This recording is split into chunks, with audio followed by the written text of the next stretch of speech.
It's so exciting to be here. I've loved this school for quite a while. I was just thinking tonight that the first time I came here was 1992.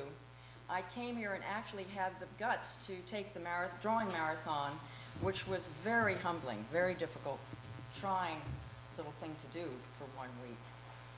I'd like to start off by telling you a little bit about myself because my work is so autobiographical. As Pamela was saying, I grew up in New York City and I went to Spence School uptown, but I think the first time I really was excited by the history of art was when I was 15 years old, and I had an extraordinary history of art teacher at Spence called Margareta Scolari, who was Alfred Barr's wife, the great director of the Museum of Modern Art. And even though I grew up with very good art surrounding our apartment where we lived here, it wasn't that was exciting to me. It was this one teacher that turned me on. And then I went to live in Florence, Italy when I was 19 to study the Italian Renaissance. And it was there that it was there that I really started learning about the Italian Renaissance because I knew that was something that period was something that I was really interested in. And came back, got married in New York City when I was 20 years old and had my first child when I was 21. And at that point, I started looking at art in New York City. My brother helped me sort of learn how to go around to galleries, talk to the directors of galleries, and started really becoming familiar with abstract expressionism and what was going on in the contemporary art world for the first time. Just as I was getting very interested in that, I got a voluntary job at the Museum of Modern Art. And I knew nothing about fine art photography, didn't even know it existed, became familiar with Ansel Adams, Edward Weston, the greats of photography, and actually started buying a couple of photographs on my own on a very small scale. And you'll have to remember that back then photographs cost about $100. And so I really was interested in photography, but right at that time, our family decided to move to a ski resort, Sun Valley, Idaho, and that was about 1972, 73. And I sort of didn't really want to go, but the great luck was that there was an art center there. And there was a photography department, and I started taking photography classes. And so for 10 years, I lived in Sun Valley, Idaho. I started right from scratch, learning how to print, and started photographing in black and white with a Pentax 35mm camera.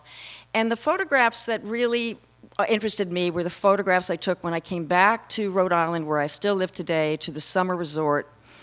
And I think it had a lot to do with the fact that I was very homesick. When I lived in Idaho, I was sort of, very out of place. When I took the classes that I took in Sun Valley, I was not interested in the subject matter. So this is where my sort of photographic life begins.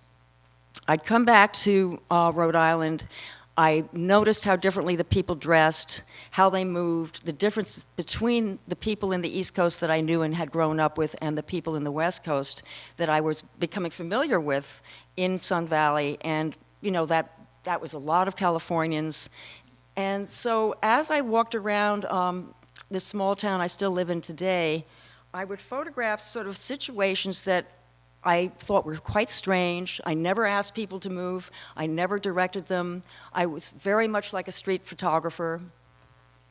And the things that I kept coming back to were the clothes people wore, the way they treated each other, the way they stood, the space they gave between each other as they stood, the hand in the pocket, the tie, the seersucker suit, the fact that I knew my sons were never going to probably wear a suit and a tie again, the formality of the East Coast.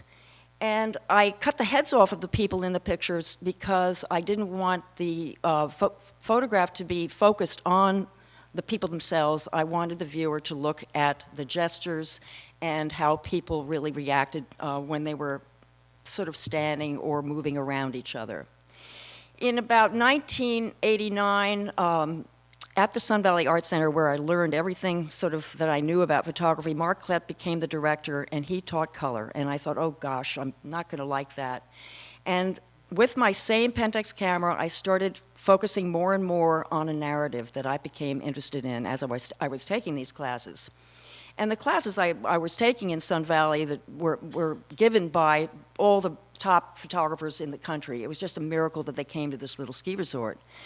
But I like to point out this photograph because I think it's the first time that I ever really directed someone in a photograph of mine to actually do something for the purpose of the narrative. I wanted to make pictures about family, the fact that I thought that there was too much distance between family members, the fact that I didn't think family members were affectionate enough between each other. So I asked my son Phil to stand on that diving board. I asked Amy to stand on the left, Brian to stand on the right. This was too stiff for me. It was not really what I wanted, but it was a beginning. And then in 1982, I moved from a 35 millimeter camera. I don't like to talk about technicalities too much, but this was a huge, giant change. Mark Klett used a 4x5, which is a view camera, the bellows, the ground glass, upside down, black thing over the head. And I'm very untechnical, and that was a great change for me, but what I wanted was more detail, more resolution, which I'll talk about a lot in the pictures, and then I started making the pictures bigger. And so this is one of the very first pictures I made with that view camera. I started focusing much more on family, on architecture, on the house, the home, the way people decorated their houses, how they lived in those houses.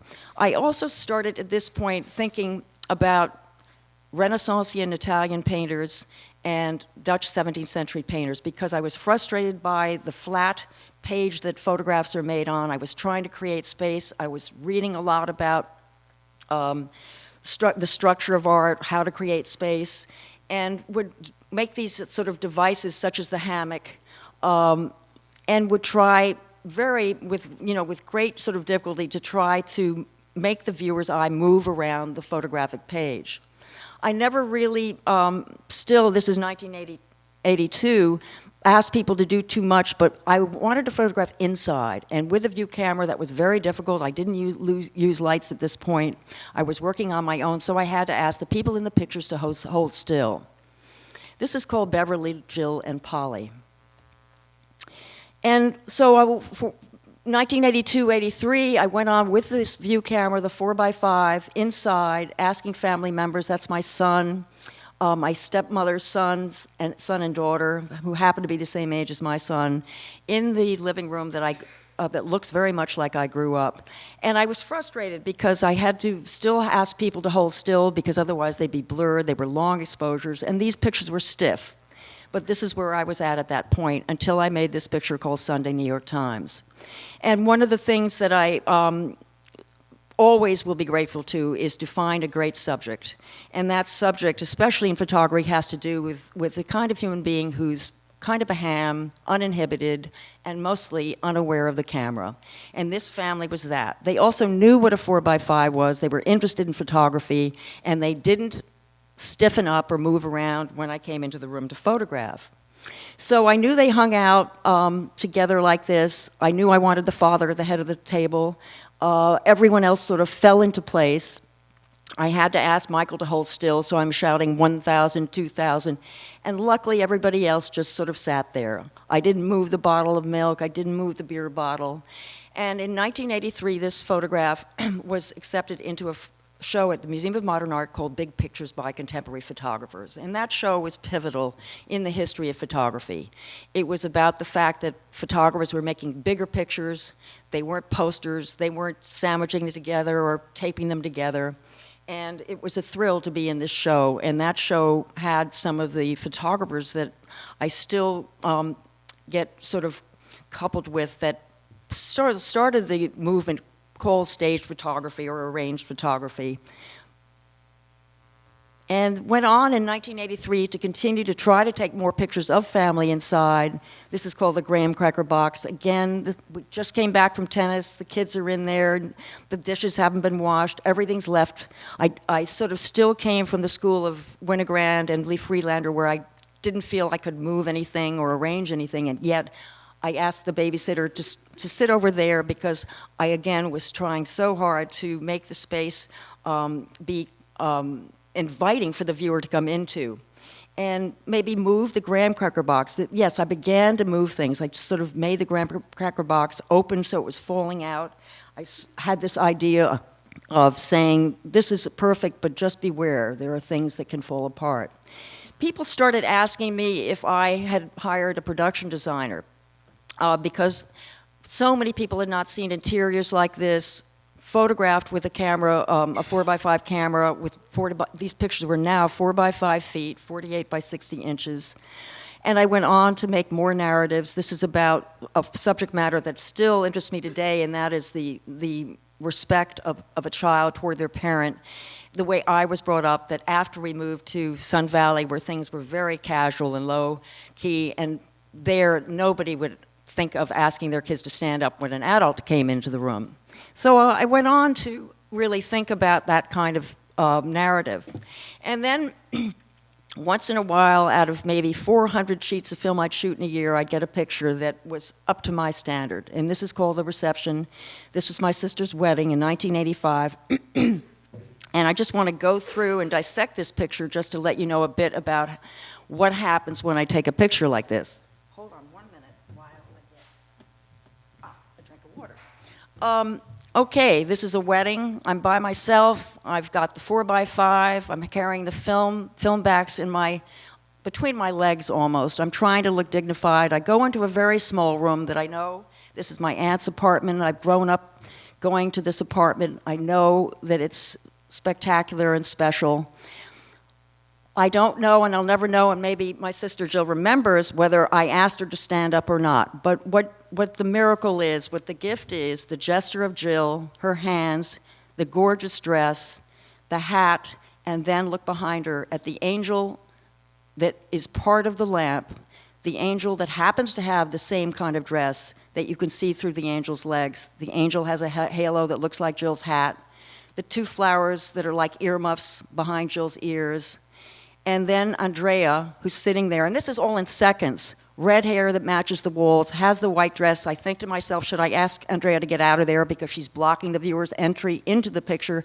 But oh no, I'm going to let her stay there because she's got the slit in the dress, and that will let the viewer's eye have a little more opening to get in, and then I shout to Paul, my half-brother, to look at Jill, and then you get the trio that gets around, and then there's the Picasso.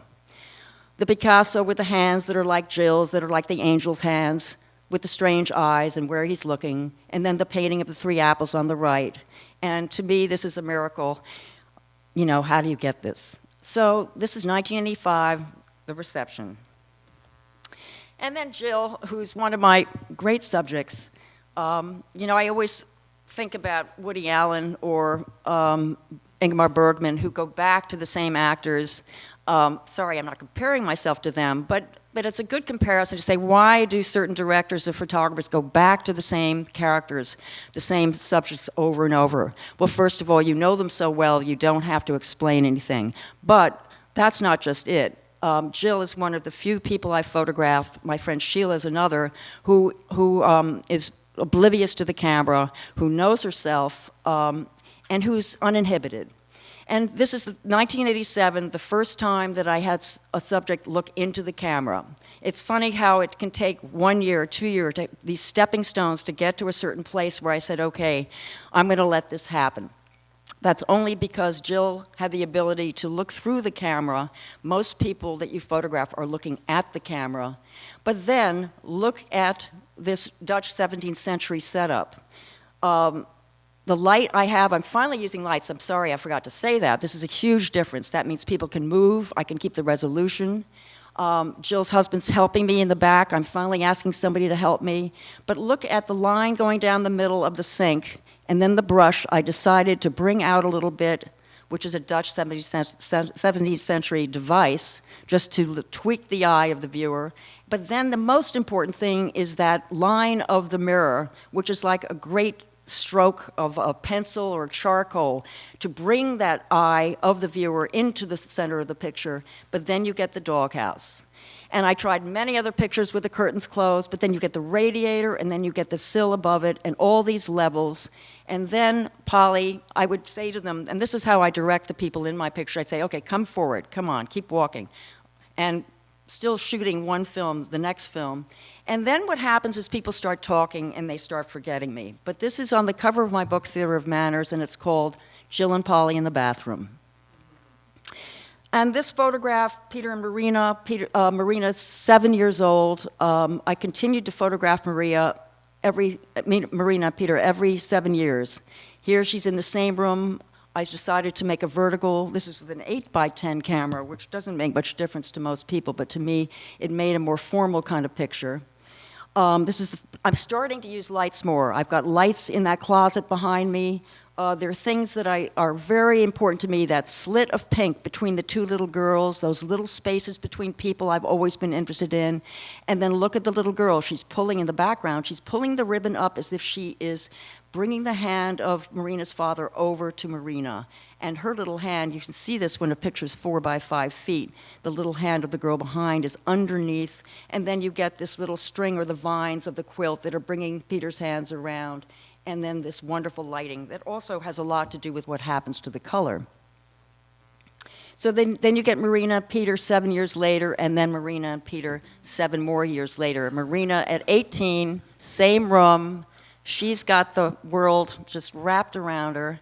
Her father looks like he's just been beaten to death with this gorgeous 19 or 18-year-old daughter. She's smoking. And this is more formal, more what interests me. And then I start putting myself in the pictures, which is a big step. Who am I? How do I do this? Technically, it's difficult. It's a pain in the neck. Here I'm with my son Phil. I probably stepped on his foot, and that's why this happened. But I like this sort of, it looks like a tondo or sort of a della robbia kind of, one of the wonderful terracotta pieces because it's black background, the space again between the two of us. And then I made this picture, the landscape. This is from the family of Sunday New York Times. I go back to the same people each summer. I only bother people once a year, and my decision now is that each year I'm going to get closer up. I'm going to get closer with the camera, eliminate more of the background. Here I am with my 2 sons. It's called the barbecue. I asked their friend to sit in the back there to bring the eye. I decided to point to the beer glass as if to say, well, how many of those have you had? And then the gift, I always say, is Phil must have either, again, gotten stung by a mosquito or burned himself. And that's what makes, I think, my pictures look differently from other stage photographers that you might see, such as Jeff Wall or I can't even think who, that there's a looseness, there are mistakes, I'm clumsy, I'm working by myself, I'm tripping over the equipment. And I think that's what makes them look so believable. And yet there's a formality to the way they're constructed and the use of this beautiful camera. So by now, I can't remember the dates, but I'm getting close to 1996, I think. Thomas Roof had influenced me enormously, his large photographs of one head. I wanted to do that too. I was tired of the tableau, of the choreography. I wanted to make things harder for myself. I'm using an 8x10 camera, which is bigger, and it's vertical, very much more difficult to use. And I decided I want to fill the 5-foot span, or 5-foot span, with the entire head, so the head would be the size of that 5-foot piece of paper. This is just had to do with, this was when the yuppie period came. So I'm continually affected by the change of the new coming in. Even though I'm in a town, a very fancy town, the yuppie period affected me deeply. This was new people coming in, dressing their children in Ralph Lauren jackets. You know, my seersucker black and white suits those were the original. Those were the real McCoy. That's who Ralph Lauren was making these suits about. So I always have a sort of a social commentary in the back of my mind.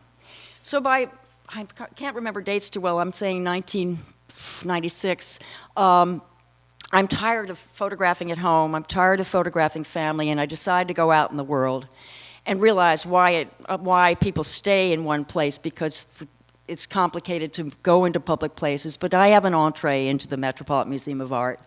And I get my brother in this space. There are many things. This is one of my favorite photographs, not because it happens to be of my brother, but because of what happened. First of all, there's a cherry picker in the middle of the room with a guy changing a light bulb. And I think, okay, do I ask him to move? So I decide to leave it because it looks like a Renaissancean diptych. It divides the space in two. But here on the left are the wires of my lights showing. Now, most photographers wouldn't deal with that. I left it because there are much too many things that are more important. For instance, Larry Kanter, the great curator is on the right, and he just happens to be walking like a robot. He's sort of raised up, he looks like he's in another space, and these are one of the things that really interest me in a photograph, that someone can actually be in a physical space in real life, but in the photograph it's almost as if they had been, and Photoshop did not exist then, almost as if they had been photoshopped into that space. But then he looks like one of the Puzzi in one of the paintings that might be around there. Look at his little fingers, sort of. And then the wires of my camera make him look like a robot. But then also the color of the red velvet in the original photograph is so fantastic. And then what is that Magritte weirdo fireplace doing there? I mean, is that the weirdest thing you've ever seen? And so I love this sort of diptych sort of effect there. And so I get more interested in lighting. This is called the Thanksgiving. This is, again, my friend Sheila. I photographed over and over again. But I'm clumsy. I'm doing the lights myself. I make a mistake. Moya and Rand get in the shadow by mistake, but I love it. It looks like a stage set. I go to theater. I look at theater. I go to performance art. The Worcester group, it all affects me. And to me, this looks like the divisions that happen in, for instance, a Sam Shepard play in which the family is divided in these different parts, all these little things happening. And this is in a very tiny space. And then I photographed Jill and myself, my sister and myself, a couple of times, but this photograph I really liked. I think the lighting is weird. It becomes abstract. And the difficult problem when you photograph yourself with someone else is, do you look at them to show the relationship between them, between yourselves, or do you look into the camera?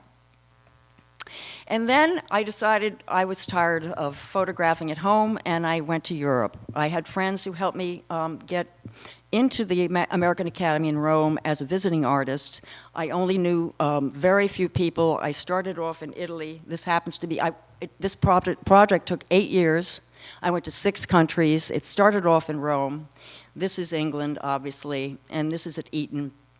And in this project, this is Austria, in Vienna, I started to get connections through friends. A lot of them worked at Sotheby's and Christie's, which helped a lot. This was before the internet, so communicating was difficult, but was actually just friends of friends of friends. And in Europe, you'll meet an Italian, and they'll say, my husband's Austrian, and this is how this happened. Now, what was very different about these photographs, and these, to me, are probably the most popular of all the photographs I've done. I don't know if Janet would agree with that. But a lot of different things happened. First of all, what was interesting was the first time I photographed strangers. So I would walk into these extraordinary houses, and a friend would have introduced us, but there was something incredibly formal about the situations. But the spaces were spectacular. And for the first time, I let the people be as they were. There was no way I had the guts to make this kind of man do something. He was so intimidating. Are you kidding me? He knew how he wanted to be. He knew he wanted his hand in his pocket. And there are his 2 poor sons that he's probably been beating around for a long time. And extraordinary spaces, one after the next. And as you can see, the pictures are formal. The people aren't moving. I have new assistants that I got in Europe that taught me more things. The pictures the quality is better. I think maybe because I was trying to make people move. This is a house in Vienna. The whole house was designed by Joseph Hoffman. Everything in the house was designed by Joseph Hoffman. And when I got there, it was all I could do to just sort of calm down and say, I can't even believe this. Plus, look at this beautiful mother and daughter. This is in Barcelona. This is one of the Guay family that worked with Gaudí. He was having his bust sculpted, which was, perfect. France, Paris. And a matador in Spain. In Paris. And this photograph is one of my favorites because I just am in awe of this aged child, the presence she has, but I also go back to it because of the gaze and the look on her face, and there's something in the eyes when you see the real photograph that really is hard to get in a photograph. And I think it has to do with a human being's sense of themselves and how they feel about themselves. And that's, to me, the most interesting part of making a portrait. And portraiture really will go on to probably be my favorite thing to photograph forever. And I went to China in 2006 and tried to find the same kind of thing I photographed in Europe, quality, age, before things had changed. It was difficult to find. This was in an opera school. I'd heard that there were caddies that were women, only women in China, and I love this kind of strange kind of stage set behind them.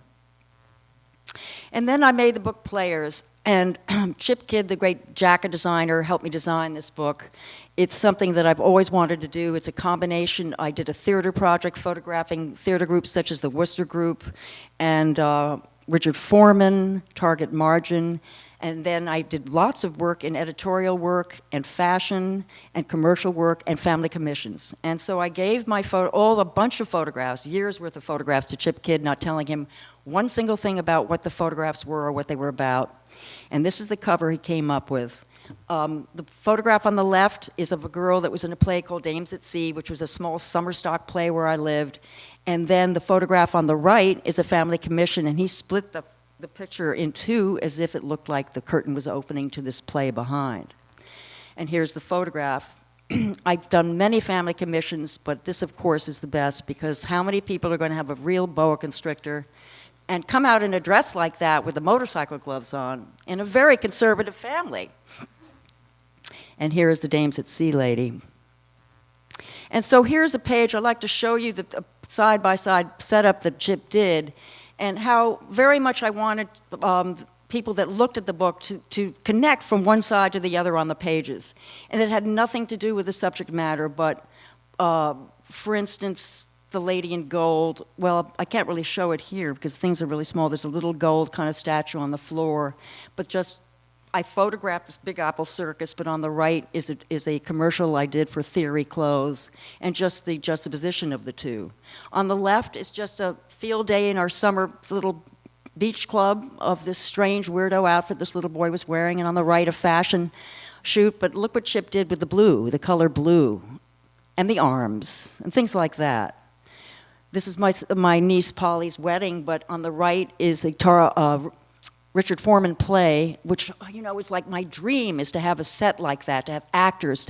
And these theater productions would let me get on the stage with my 4x5, with lights, wires, and they would perform just for me. But look, there's cotton coming out of that girl's mouth on the right that looks like the veil that Polly's got, that Jill's trying to put on her head on the left. And then we slipped in things like this, a picture. I did lots of work for W Magazine. This is from 1989. This is Leo Castelli at the age of 90 with his 35-year-old wife. And it had been in a shelf, in a drawer for many, many years. Janet and I had always liked it, and we brought it out. And this was the most successful picture I've made in a long time. Museum of Modern Art bought it. But look again, I mean, someone asked me, a friend of mine said, well, did you have a fan, you know, a wind machine? She didn't know me very well. Of course I didn't. I mean, Barbara just happened to do that. She's got a black cat that you can hardly see. Look at the Lichtenstein, who's the hair on the Lichtenstein doing is what Barbara's hair is doing. And then the two weirdo people up there. And there's the Star and Twins portrait of Castelli on the floor. And then we found out later that that rug is a tapestry done by Frank Stella. And on and on. This is, again, a shoot I did for W Magazine. So working for magazines has been a thrill because I only really am lucky enough to get interesting situations with interesting context or background. This is Michael Stipe. This is a whole story for W on Mexico. And with these magazines, this is a theater a shoot for Target Margin. I usually, this is the Worcester Group, get to do what I want to do when I do those magazine shoots. So I have freedom. This is theater. So I love this because I couldn't get this at home. I'm not going to get this in the houses and the people I know. This is a fashion shoot, and I love mixing them up. This is another fashion shoot. I mean, how much fun. And then I started a project that has taken 7 years called Small Towns. I was trying to find a new project. I thought, I don't want to travel anymore, so I stayed in the Rhode Island sort of situation where I live. I decided I didn't want to drive more than 2 hours, and I photographed the small things that happened in the small town where I live. So this is a bridal shop. I showed these last year, and you know, most of my projects take a long time. They're still, you know, the fact that I'm photographing people I know is very different. I can't control the situation. It's very different from the pictures that I used to take where I could control everything, and that makes life a little different. Also, I've started photographing outside, inside too, of course. There's a furniture store, and was very interested in the Renaissance fairs and the Civil War reenactments, but because that goes back to the theater that I'm so in love with. And the fact, again, that connects to the upkeep of tradition and ritual, which I've always been so fascinated by, that people actually go out, they spend a lot of money on these clothes, they're here in the summer, in the heat of the summer, instead of being at the beach. And, you know, here's the 4-H. And just the devotion to the upkeep of ritual. Vintage baseball game. I love this picture. Yeah, it looks like a Degas to me. And these are people who have these clothes made by hand. They're very important to them.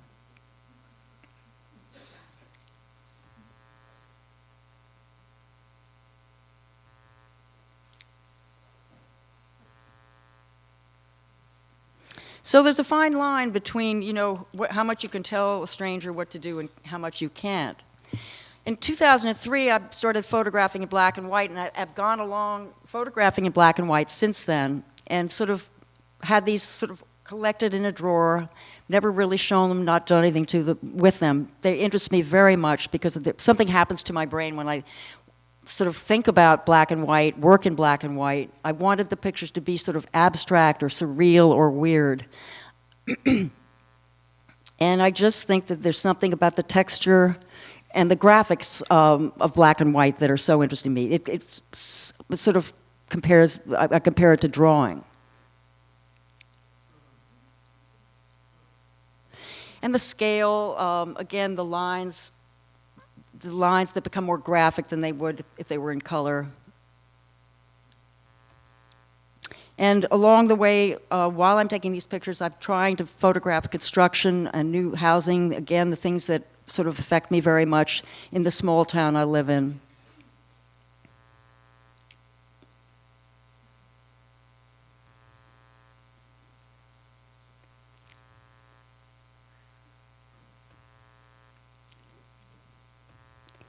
And so these are the last works I've made. I got a digital camera. I'm struggling with it. I took these last summer. I'm still learning how to use it. I'm not really concentrating too much on the subject matter, but children always have interested me. There are many things that happen with the digital camera that I'm learning about. It's much more sort of candid.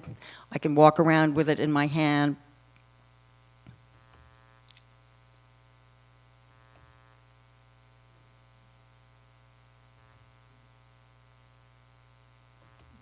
Thank you very much.